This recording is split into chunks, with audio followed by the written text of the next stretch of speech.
Hello, everyone, and welcome to today's webinar sponsored by CLEAResult. My name is Katie Gillum. I am the event director for Greenbuild, and I'll be your host for today's webinar titled Importance of Energy Efficiency in Decarbonization. First, just a couple of quick things. If you experience technical difficulties with audio or advancing slides, refresh your screen with F5. That generally takes care of most of the issues that we have. If you are experiencing other issues, hit the question mark button to receive some assistance. We have a great team of experts working on the back end of this system today. At any time during the presentation, submit your questions into the Q&A window on the left-hand side of your screen. There'll be some time for Q&A at the end, so put those in during the presentation, and we'll get to as many as we can at the end. And then in 24 hours, you will receive a link to watch the recording of the session, and a copy of the presentation will be made available on the CLEAResult website in just about a week. So now I would like to introduce Carrie Macklin.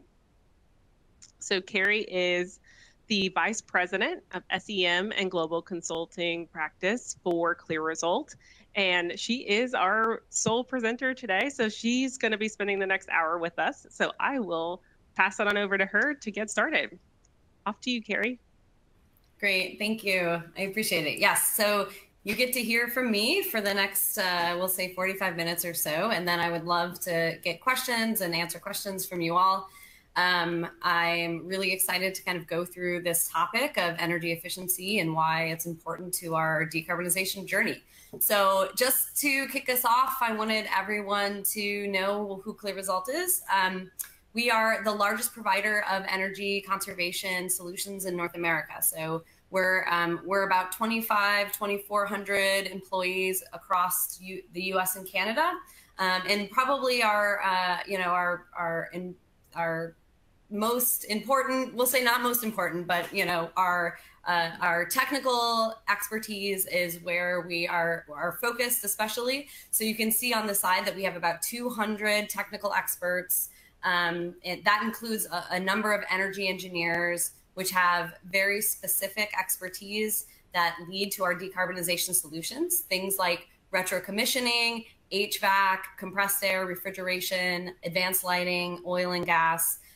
We are focused entirely on energy efficiency and energy reduction and decarbonization. So, if you look at the impact numbers of our company, this is what we're most proud of. This is what we focus on. So in 2022, we saved over 20.9 million metric tons of CO2. And that's our kind of lifetime emissions saved for that year based on the projects and the solutions that we put in place. So this is an important part of our business. It's the part of our business that we focus on is what is the impact, how are we reducing energy, and how are we focused on energy efficiency. So that's a little bit of an introduction in case you weren't familiar with CLEAResult. I'm over our carbon consulting and decarbonization practice. So I focus on helping organizations reduce their carbon emissions and set them up for their decarbonization future. Okay, so let's start with understanding the path and where we're trying to get. I'm going to start out talking about things in a more broad way. What are the goals that we're trying to hit? How are we going to get to those goals? I'll then move on to talking about energy efficiency, how that fits into the path, and where we see that fitting in. And then I'm going to finish up with some more practical and specific examples around how do we know what to do to decarbonize. What are some more specific technologies that we can look at? So that's kind of the path that we're on together in this webinar journey, but it's also, but we're going to talk about the path for both globally and here specifically in the United States. Wait, let's see. Hold on. So nope. Oh, I think I went, there we go. Okay, sorry about that. Okay, so the U.S. greenhouse gas reduction goals through 2050. We're going to try to go back here. Not sure. Let's go. Sorry. There we go. Okay, there's a bit of a delay, so I'll be careful. All right, so the U.S. greenhouse gas reduction goals through 2050. So this graph that you're looking at here, this is our the goals set out by the whitehouse.gov. This is our long-term strategy plan that was put out in, I think, 2021. And so this graph is kind of the way that we see us getting to our goals. So the main goal is 50 to 52% below 2005 in 2030. And then the final goal is net zero by 2050. So you can see from this graph that we've actually, as a country, have been reducing our greenhouse gas emissions since 2005. And I can't draw on these slides, but you can kind of see if you were to like extrapolate the trend starting from 2050 or 2005. That we would probably get, if everything was linear, to about 50% by 2050 if we did nothing else, if there was no intervention. And so the productive lines here is what we need to do in order to get to that net zero goal in 2050. So the increase in reduction is pretty drastic and pretty dramatic through the next few years here. So we need to be at least 26 to 28% below in 2025. That's coming right up. That's in 2 years, and 50 to 52% below 2005 and 2030. So this is the path. This is the overall U.S. reduction path that we are looking at and trying to hit in the next few years here.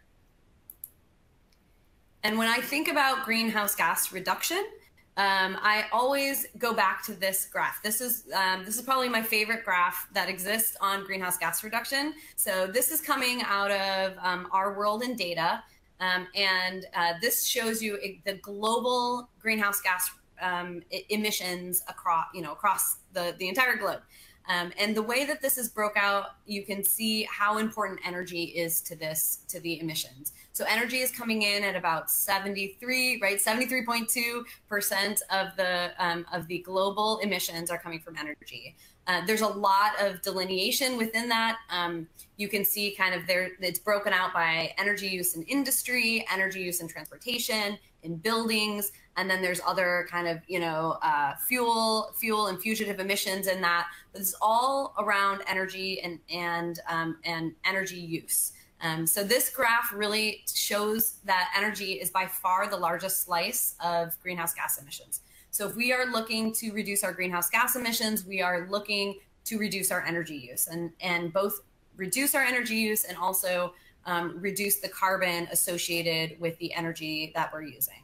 And so companies that exist in these spaces that have goals or are trying to decarbonize are going to need to focus very specifically on their energy use. And within organizations, especially if you are not in the agriculture or forestry or land use area, your carbon footprint specifically is probably 80 to 90% energy use. So energy use is by far the biggest piece of the pie.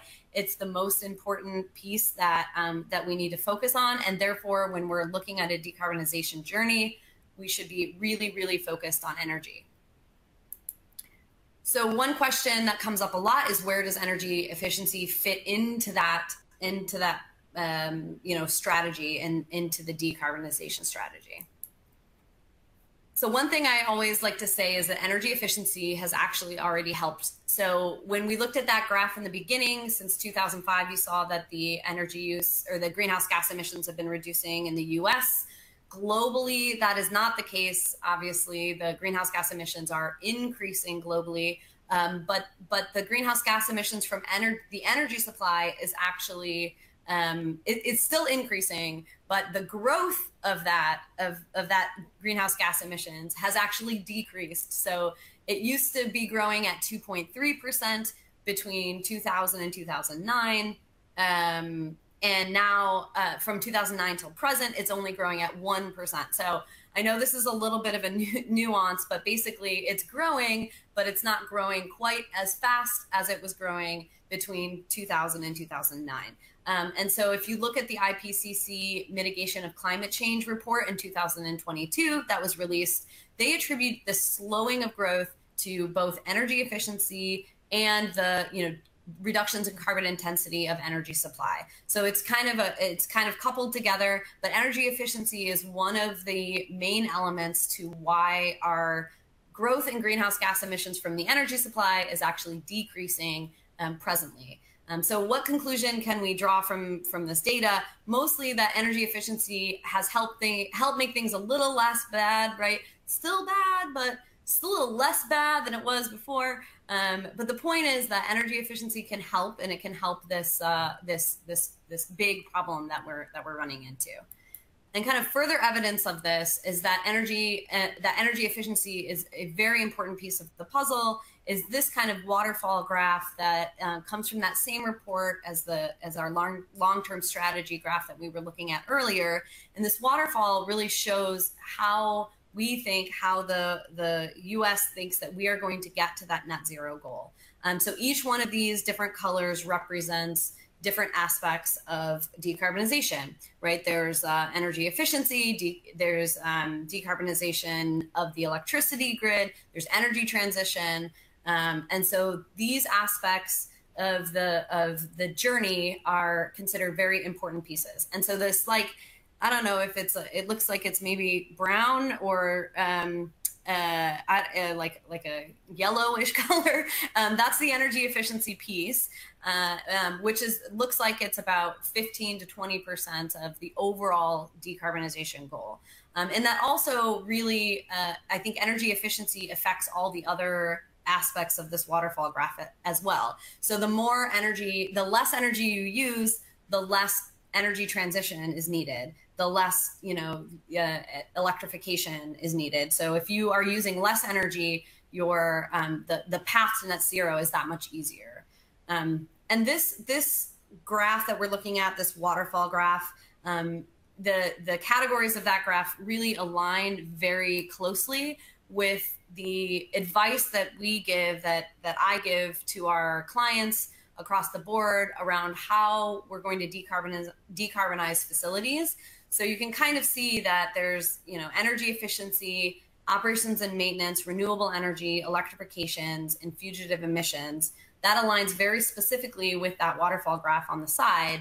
And so when we are giving decarbonization plans to our clients, when we're looking very specifically at their facilities or their operations, we are going to look at each of these categories as well. And when we do that, we come up with a roadmap for them that is going to actually look a little bit similar to this pathway to net zero, but it's going to be very specific to their facility. So energy efficiency is always the first thing we look at. If we're reducing energy, that means that electrification, which comes a little bit further down in this list, is going to be that much easier, right? So less energy use means less electrification that's needed. And so these are all really key and really put together. The other thing that I want to point out is that there still is a lot of potential on energy efficiency. For those of us, me included, who have been focused on energy efficiency for many years, sometimes it feels like we are we're kind of scraping at the bottom of the barrel for energy efficiency. But the truth is there is still a lot of potential out there for energy efficiency. So this comes from a study and basically this is showing exactly what the total economic electricity savings potential is by state. This is in potential in 2035 by state, right? So it's about 741 million megawatts. That's about a 16% total reduction. So essentially what it's saying is that we have about 16% of our energy use that is wasted that could be upgraded using energy efficiency. It ranges from about 12% to 21% per state. This is all kind of broken out by state, so you can kind of see where you are and where you would fit in with this. But essentially, there's a lot of potential out there, and the potential is essentially to implement efficiency, reduce energy use, which would give us an overall reduction in greenhouse gas emissions based on the carbon intensity of both the grid and the new low carbon fuels. But one question that I like to ask is, could energy efficiency do more? Here is another study. This one is according to the 2019 study, Halfway There. Energy efficiency can cut energy use and greenhouse gas emissions in half by 2050. So they really were not trying to hide the conclusion of their study in the title. It specifically says halfway there, energy efficiency can cut energy use. So in this study, they're essentially saying that not that 15% that we saw in that waterfall, but energy efficiency could actually get us to almost 50% of our energy use or energy reduction, greenhouse gas reduction that we need. And you can see one of the main graphs in that paper, this little rainbow graph here kind of shows you how, when they did the study, how they were able to kind of break it out by type. So driving, vehicle efficiency, industrial efficiency, building improvements, appliances and equipment. So they're really focused on each individual energy using equipment and how much efficiency would help reduce that. So essentially, they found that it's about $700 billion in 2050 that would be saved using energy efficiency. So this is a really interesting study, and I think it shows you both how much potential there is and also how much how much energy efficiency can help us on our decarbonization journey. Okay, so hopefully I have convinced you that energy efficiency is important, an important piece of the decarbonization journey. It's been cited as important in many studies and many long-term plans. But now I want to talk about why energy efficiency projects or energy projects in general, decarbonization projects in general, are not actually getting done at specific facilities and then maybe at your facilities. So this is around perception, and I want to talk a little bit about the changing of perception and why it's important that we keep things in perspective. So this is the audience participation portion of our of our group here. So there's a poll, it's on your screen. And what I'm wondering from you all is, what are the main barriers to completing energy efficiency projects in your organization?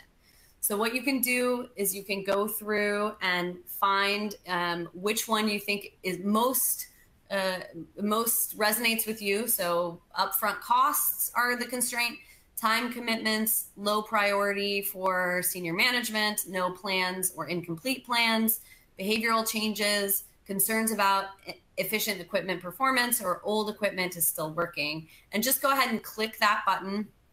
And we can, what I'm interested in looking at is, based on the folks that are on this webinar, is what they see as the most important barrier to completing those type of energy efficiency programs. So I'm going to give you guys just a few minutes here to complete that poll, so we have a good amount of answers to react to. I'm going to take.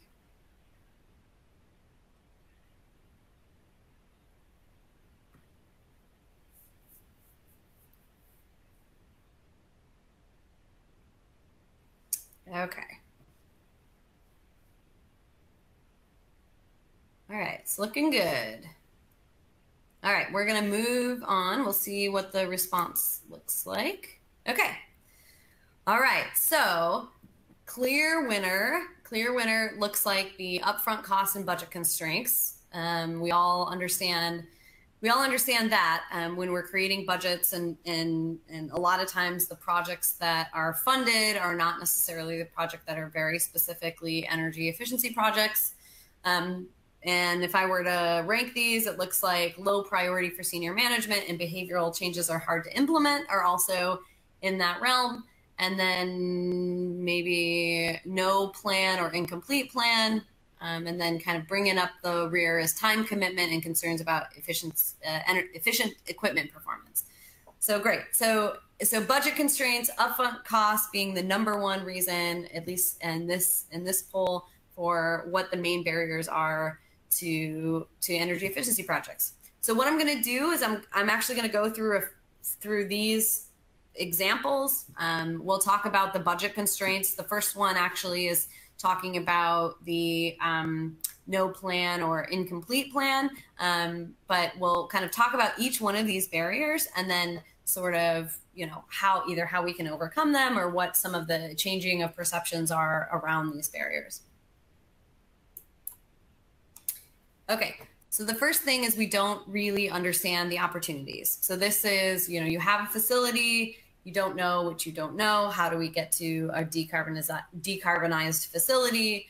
And so the way that we always think about this is, do you understand your carbon footprint, right? That pie chart that we saw earlier, where 73-ish% of the greenhouse gas emissions were coming from energy.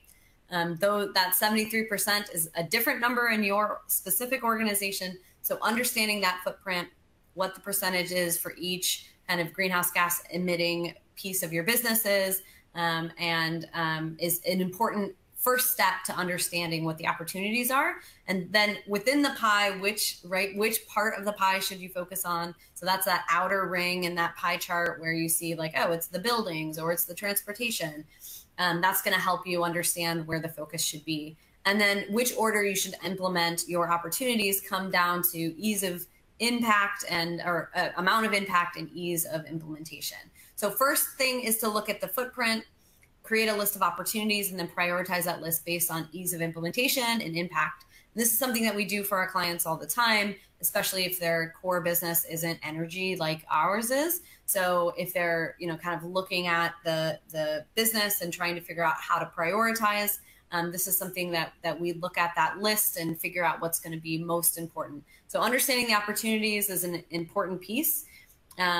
Sounds like, though, based on the poll numbers, that a lot of you already understand the opportunities and maybe have a little bit of a plan, and it's not the number one concern. So when we think about understanding the opportunities, that's really only the beginning, because if you understand what the opportunities are, then the next step, I guess, is to implement those opportunities. So this is a quote here. It says, the reason a lot of people don't recognize an opportunity is because it usually goes around wearing overalls, looking like hard work. This has been attributed to Thomas Edison, but when I heard this and I looked it up, it's one of those quotes that is probably not from Thomas Edison. In fact, who knows where it came from? But the idea is that sometimes, especially with these type of energy projects, it isn't just an opportunity, it's actually kind of a lot of work to get it through, to get it up and running. And so we need to make sure that those opportunities are both recognized and the work to implement them are also recognized. One of the things that I hear a lot is something along the lines of, if it saves money, of course we would take action. So this is like, there are projects out there. Energy efficiency is a classic example of a project that saves money. And so you implement the money, or you implement the project and you save money in the long run. There's payback periods. A lot of decarbonization, some decarbonization projects are not money savers. They cost money and they're going to increase costs. But energy efficiency is one of those that a lot of times does save money in the long run. And so when I talk to organizations, I hear from them that, well, of course we're going to do it. We're going to do the things that save us money. But what I'm asking here is that true? Is this a no-brainer? One study out of the UK actually found that implementation rates remain relatively low for opportunities with potentially significant cost savings. So that was a little bit of a shocker. I took a look at this research paper, which there's a link to it at the bottom here. It's called Assess the Barriers and Drivers to Energy Efficiency. And one of the barriers, of course, is that either A, we've done all the ones that save us money, or B, we don't have the money up front. And so what was shocking to me when I was reading this study is that actually the cost savings doesn't change the amount of implementation rates among these facilities. And so the implementation rate for opportunities with a payback period less than 2 years is only 13%. So what can we learn from this study? And to me, what this says is it goes back to that idea of work and how much perception and persuasion it takes to actually implement projects, especially if they are not at the core business, right? Not within the core business.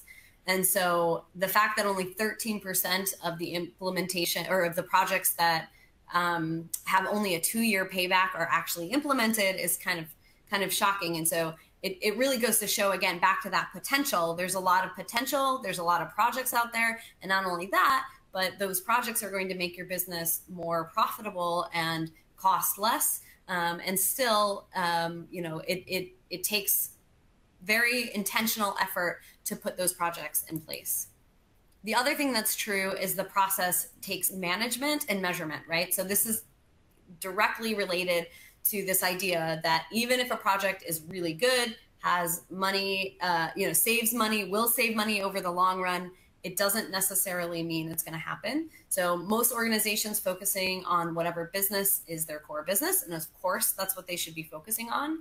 And that means that management better understands actions that are related to that business, maybe aren't as focused on energy type or decarbonization type projects. So how do we get around this? And this is where the measurement and the management comes in place. So one thing that I always recommend to my clients is that they appoint a champion of greenhouse gas reduction projects.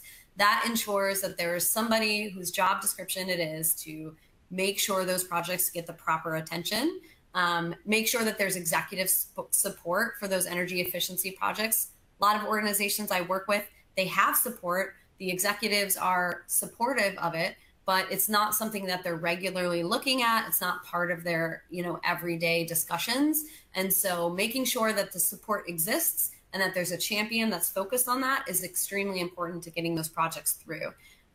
Creating a path and a structure in the organization helps these projects go through. So if you can have a very clear path to get energy efficiency and decarbonization projects that make sense through whatever process needs to be made, that's going to really up your chances of hitting whatever greenhouse gas reduction targets you may have.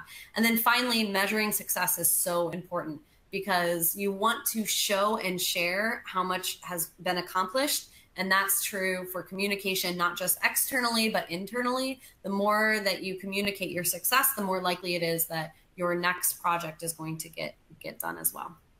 Okay, so now let's talk about the capital investment. So that was by far the #1 thing everybody was looking for. How much money? We don't have the upfront capital for this.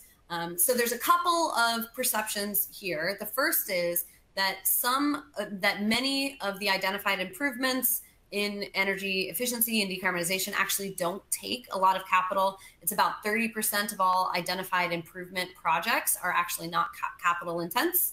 But also what this study that I was talking about found is that even if that the need for capital investment actually does not increase the implementation rates. So this analysis showed that when no capital investment was required, the implementation rates remained at about 20% in this case. So basically, companies are equally willing to invest in high-cost improvements as they are in low-cost improvements. And so this kind of comes back to this idea of maybe people and organizations are very complicated and everything is actually a brainer. That there are actually no brainers in this, right? We need to be intentional, we need to be focused, and we need to make sure that there's a path that is agreed upon within the organization in order to get the projects through and implemented. This is something that I've seen in my, we'll say, many years helping organizations reduce their greenhouse gas emissions is that there's many perceptions on why these projects don't get through. Most of those don't hold up to scrutiny when you start to really look at the types of projects. And we want to make sure that we are looking at a holistic view of the opportunities that we have, so that if there are real barriers to some of those projects, we have other projects that we can do instead. Okay, so another question that I get asked kind of a lot is what should we do? Is it, should we look at equipment replacement? Should we look at operational efficiency? Should we look at renewable energy generation? And the answer to that, unfortunately or fortunately, depending on how you look at it, is actually, that's not an or. It's not should we look at this or this or this. It's a yes and. So should we look at equipment replacement? Yes, we should. And we should look at operational efficiency and renewable energy and vehicle electrification. So, we really need to take a very holistic view at the emissions and the greenhouse gas emissions and understand the path that is right for each organization. And in order to do that, you just have to take that, you have to understand where you stand from a carbon footprint standpoint. You need to, again, know which piece of the pie you're focused on, and then kind of be strategic and understand which part needs the most time and attention at first. So the answer is yes, we need to consider all of it, but we also need to be very strategic around the plan. Okay, so the solution that we focus on, that CLEAResult focuses on, is kind of a 5-stage solution. This is very, again, holistic, right? We want to look at measurements. We want to understand what the current picture of your carbon footprint is. We want to understand that so that we can discover what opportunities we should be focused on. Think about that rainbow waterfall, right? So the measurement is going to give us how big each piece of the pie is. And then the discover step is going to drill down into different opportunities so that we know where within that plan we should be focused and we should do first, second, third, and onward. That plan is created in stage 3. This is realistic reduction goals. The plan needs to be put in place to reach those goals. And then stage 4 is actually implementing those projects in accordance with the plan that was set out. We, of course, are always focused on continuous improvement. We want to make sure that energy efficiency and sustainability goals are on track. So we're going to take that and we're going to go back to the beginning or anywhere in these stages. We're going to see how we're doing. We're going to say, you know what, we need more opportunities. We need to look at more opportunities. So we're going to go back to stage 2 and we're going to discover some more opportunities. Or, you know what, our plan is becoming unrealistic for one reason or another. We need to go back and create the plan. So we're always kind of looking at that journey and that roadmap so that we can, ensure that everyone's keeping on track with their sustainability goals. Okay, so I'm going to focus the next 15 or so minutes on audits and some more kind of specific technical pieces of the greenhouse gas reduction and decarbonization. I'm actually going to go back for just a minute. So the next few slides are going to focus on this discover part of our kind of solution around decarbonization.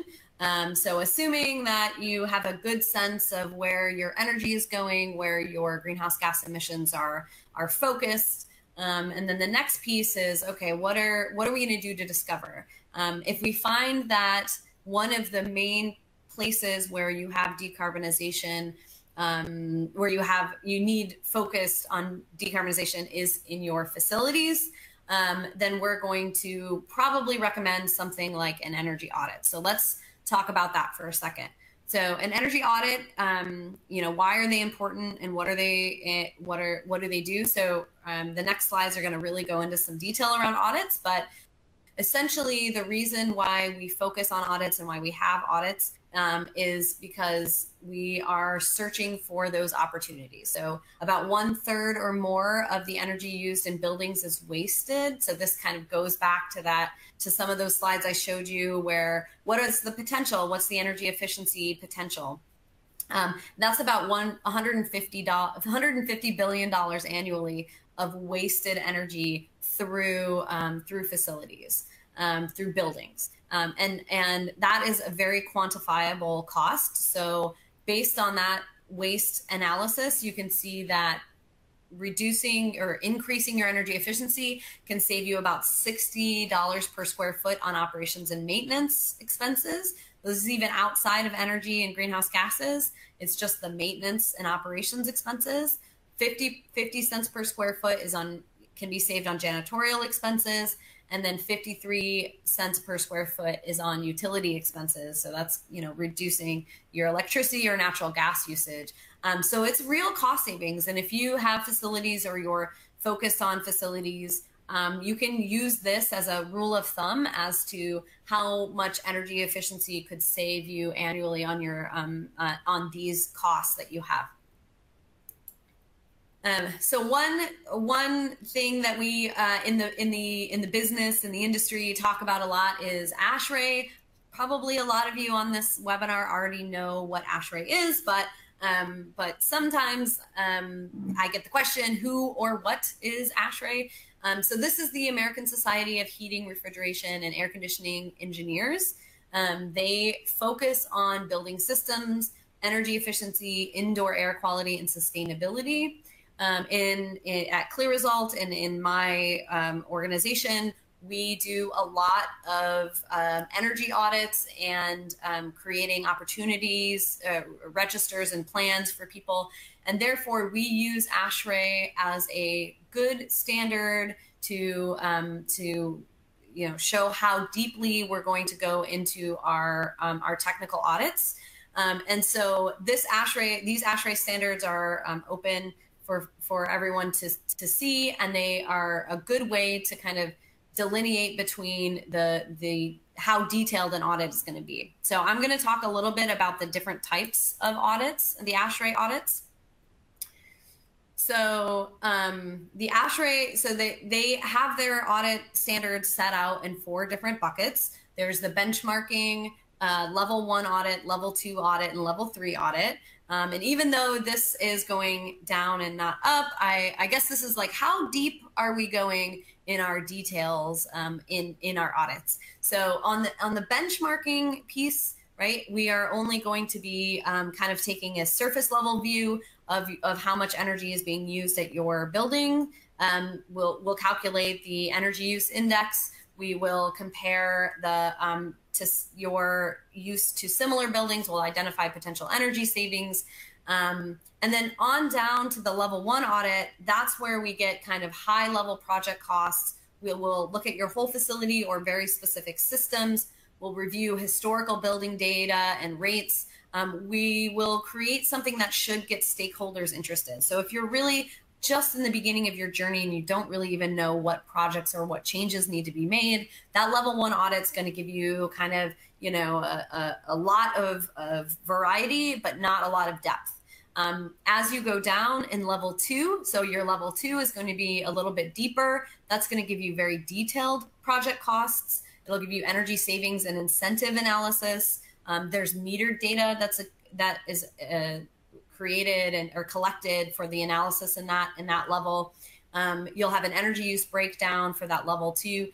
And then the projects that come out of this are actually what we like to call shovel ready. That means that they're ready to implement once they're through your process. And if they need to be even more detailed so that you can put them out for RFP or something along those lines, then you're going to move down into the level 3 audit, and that's going to give you analysis for the life cycle costs. It'll give you some risk assessments around those projects, and that we call shovel ready plus, which basically means that it can be put out for RFP or for implementation, and everything that's in that study should be enough for you to get quotes. So these ASHRAE audits are good in order to fill out that opportunity register that we're looking at. And the way that you think about these is that they're not, you don't need to do all 3 of them. You also don't even need to fit whatever audit you're doing into any of these buckets. Typically, ASHRAE focuses on commercial buildings. If you are an industrial building, then these standards don't necessarily apply, but we still sometimes use these terminologies in order to say how detailed the report is going to be. So I'm going to talk a little bit about the type of tasks that we do in these audits. The big difference between a level 1 and a level 3 is just the amount of A, data collected, and B, analysis that's done afterwards. And so all of the tasks that we perform here, we perform at basically any level. It's just the amount of detail that's done. So looking at the tasks that are performed pre-audit, we collect all site information. We tabulate all the energy data. We develop those energy use intensities. We look at graphs based compared to weather. We evaluate all current projects that you have. One big thing that we do is look at all past audits and essentially try to figure out if those are still valid or if there are projects that still could be included in any kind of opportunity list that we would be giving you. We determine energy efficiency areas to target based on all of that energy data that we have. So you can kind of see some of the graphs that are developed in our pre-audit work that we're doing. We also then, during the audit, so we'll go on site at the facility. These are pictures from our audits. We're going to look at VAS systems. We're going to take a lot of pictures. We're going to go ahead and meter if we need to meter based on the level of audit. So you can see some of these meters that are in here. We're taking measurements of the different equipment, nameplates, all of the set points. We're documenting all operating parameters. And then one of the big things is that we conduct staff interviews. So we talk to the people using the equipment. This is key so that we're not making assumptions around how things are normally operated. We're asking the people that actually know, and then that will also help us understand how easy different projects are to implement.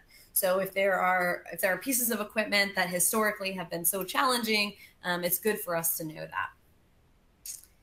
And then after the audit, we're going to go back through, we're going to do an inventory of everything we saw. We're going to look at the billing rates, again, the energy intensities, the energy use breakdowns, and then we'll create a report and help with a opportunity list and project list for the organization, converting everything from energy consumption to CO2 equivalents, so that you can see exactly what the greenhouse gas reduction is for this, plus any cost savings and that kind of thing. So this is a really good first step to creating that plan that we talked about. Okay, I have a couple of examples that I can give you of audits that we have done and just some of the results. So the first one is the multi-residential facility audit. So we actually did a level 2 audit of a multi-residential facility. And the result of that, I mean, we got a really good project list out of it, but also when we were reviewing that initial utility bill information and kind of looking at it and graphing it over time, we saw that the chilled water bills actually resulted in a $500,000 too much being paid to the chilled water utility, and that resulted actually in a return from that chilled water district. So there was an error, it was a tabulation error, and we could see that in the data that was sent along.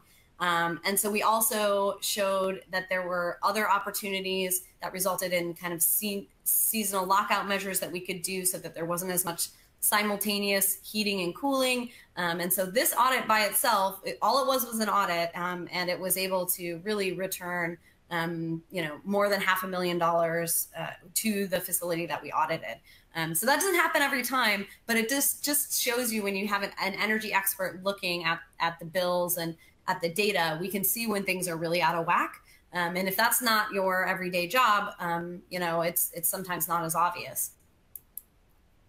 And here's another example of an audit. So those of you might be familiar with the Fenway Park in Boston. We were asked to do a level 2 audit of this park. You can see me staring in the distance at the snow. So we actually did some of it in the winter. We went back to audit it more in the spring. But we came up with close to 100 different measures that we presented to Fenway. This included retro-commissioning measures. There was also, coordination of the lease space that existed in the park, and energy use that was happening there outside of the control of Fenway management. We found a lot of things around simultaneous heating and cooling, and then kind of sequencing around the hot water boilers. So it was a lot of walking. It's a pretty big park, but we got to see all the different pieces of that area that you don't normally see as a fan. But it was a great example of how we can dig deep into these different systems and come up with, again, over 100 different projects for the park to do. So we're still working with Fenway to try to implement some of those decarbonization projects. We've been kind of prioritizing those for them and trying to get them to move forward through a very well documented plan. Okay, and then the last thing I just wanted to leave you guys on is something called the 9 energy wastes. I'm only going to take a few minutes on this, and it's a lot of words. So just know that you guys are going to get the slides, right, as we said at the beginning, so you can kind of look through this. But essentially, we created these in order to give this kind of 9 energy wastes information to our clients, so that when they're walking through and they're thinking about, okay, where do we normally see waste in energy, they can kind of tick off in their brains the different places that we see it. So it's unnecessary running or idling, it's leaks, it's friction loss, sub-optimized efficiency, malfunctions, system imbalance, misapplication, underutilization, and then traditional lean waste. So I don't want to go through every single one of those, but a couple of things to think about is that when the thing that comes to your brain when I say something like leaks is probably water leaking, or maybe even compressed air leaking or steam. But it also means open windows. It also means maybe envelope leaking and that kind of thing. So each one of these is very specific and has multiple meanings. So for instance, something like sub-optimized efficiency. So let's look at that. So this is where you maybe have a piece of equipment that's too big for the application. If you have pumps in your facility that are throttled, if your fans are on and off and blowing too much. So these are kind of the places where you see sub-optimized efficiency. And essentially what we do with our clients is we kind of go through, we look at these 9 energy wastes. We try to see if there are, we bring up each one of these. We try to see if there are places that we see that we see leaks or unnecessary running or underutilization. And that helps us create that plan. That number 9 is traditional lean waste. So for those of you who are familiar with the, lean manufacturing and that theory, this is the idea that if you are in a facility or even just in a commercial building, if you are over processing things, if your process is too complicated and taking too long, that you're not being efficient. And because being efficient also leads to wasted energy. So any scrap that you have, any defects, any over processing, that all represents energy that was expended at some point. And so the more you can do that reduction in lean waste, the better for your energy footprint in general. So this is kind of a good framework. Again, you guys can have these slides and you can take a look for your own facility. We'll put them up on the website, and you can, say, okay, where do I see friction loss?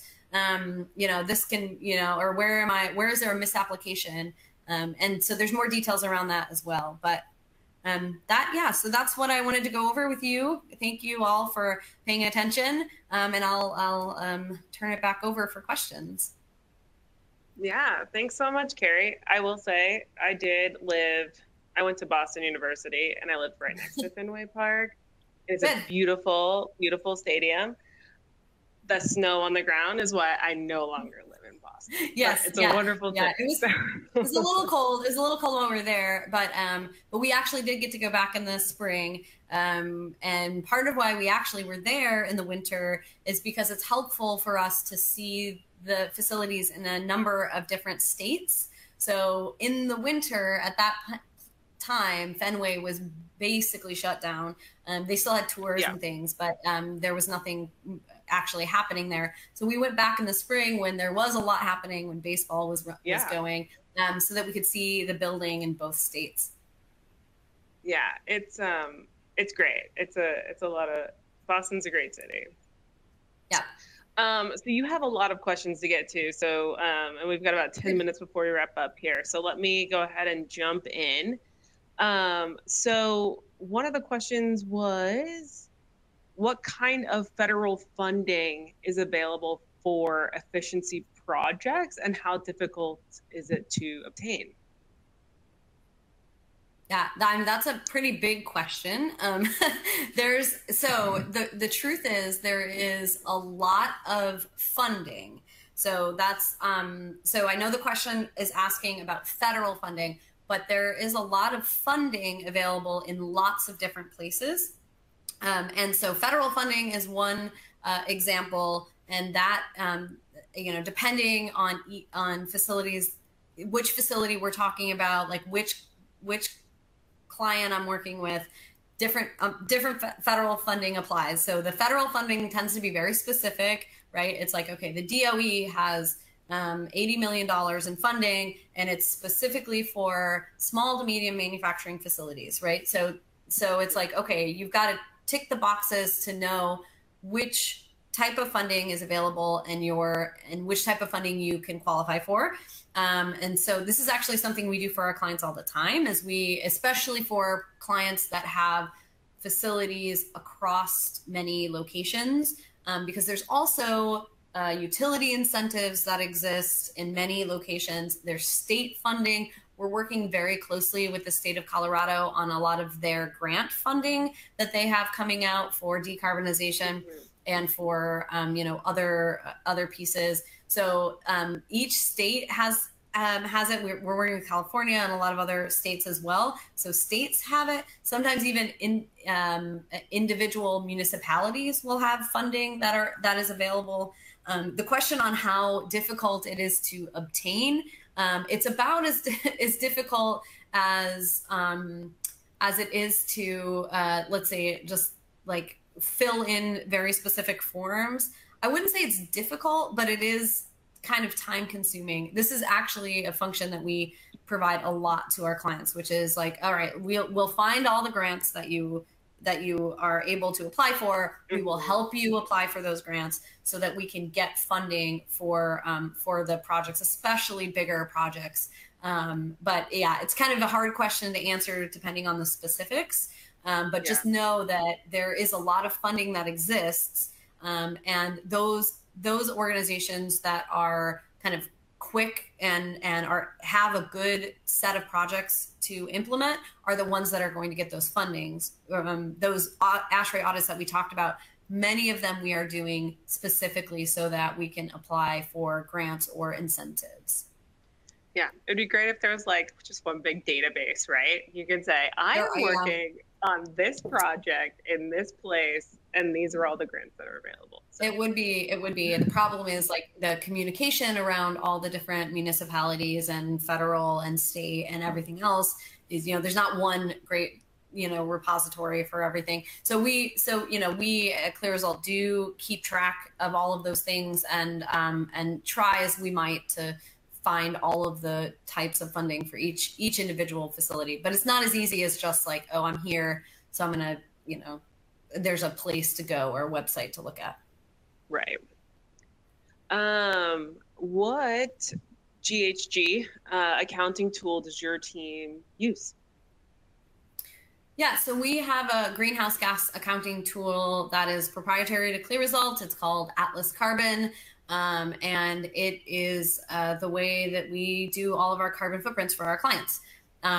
It's a easy to use platform that we're able to take utility information and then some more kind of accounting information from our clients, put it into the system, and it creates dashboards and other things in order to help those organizations see their footprint in real time and then reduce their emissions year over year.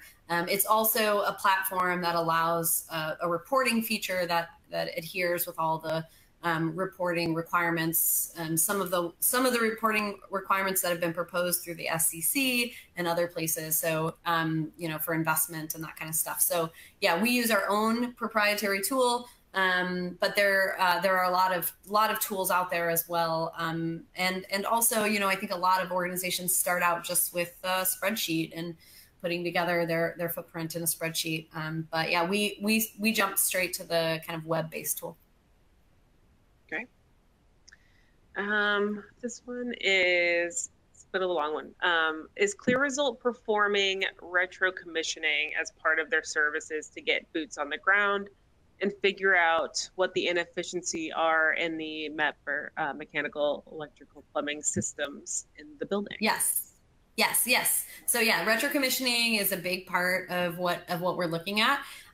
There's a number of municipalities and geographies actually that are starting to put some retro commissioning requirements and compliance in place, and we have worked with a number of clients to adhere to those compliance pieces. LA jumps to mind. There's some in Washington State, and essentially, retro commissioning is a key piece to reducing your energy use from operations and maintenance. And so, yeah, we definitely do those services for our clients, and we make sure that we have, anytime we do audits, even if they're specifically around around more larger capital improvements, we're going to bring out those operations and maintenance / retro commissioning type opportunities, because back to that idea that capital and money is the #1 problem that we saw in that poll, making sure that organizations have those low to no cost type